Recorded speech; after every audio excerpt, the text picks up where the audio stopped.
Hi అండి. ఈరోజు తిరుపతికి సమీపాన ఉన్న అప్పలాయకుంట అనే ప్రాంతంలో ప్రసన్న వెంకటేశ్వర స్వామి ఆలయం గురించి తెలుసుకుందాము.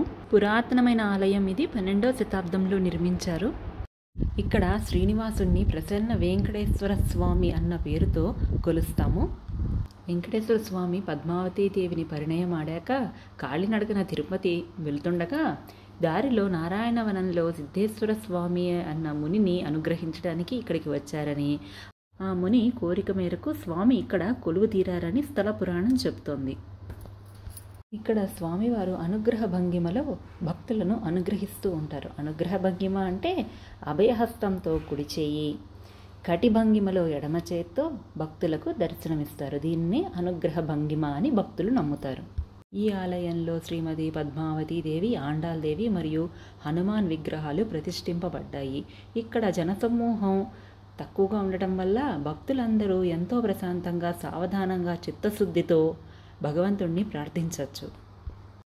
ఈ ఆలయానికి శారీరక, మానసిక రుగ్మతలను తగ్గించే శక్తి ఉందని స్థల పురాణం చెప్తోంది. ఇంకా వృత్తిపరమైన సమస్యలు కూడా ఈ స్వామివారిని నమ్ముకుంటే తొలగిపోతాయని ఇక్కడ భక్తుల నమ్మకం. ఇక్కడ అందమైన కోనేరు ఉందండి.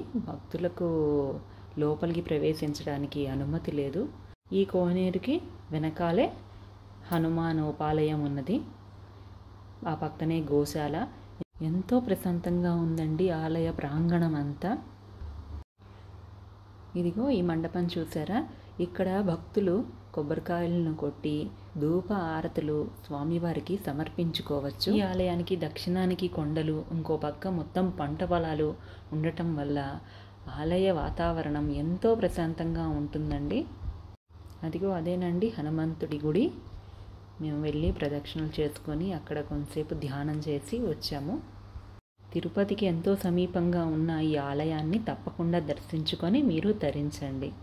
ఇలాంటి మరిన్ని వీడియోస్ కోసం please to like and subscribe to my channel.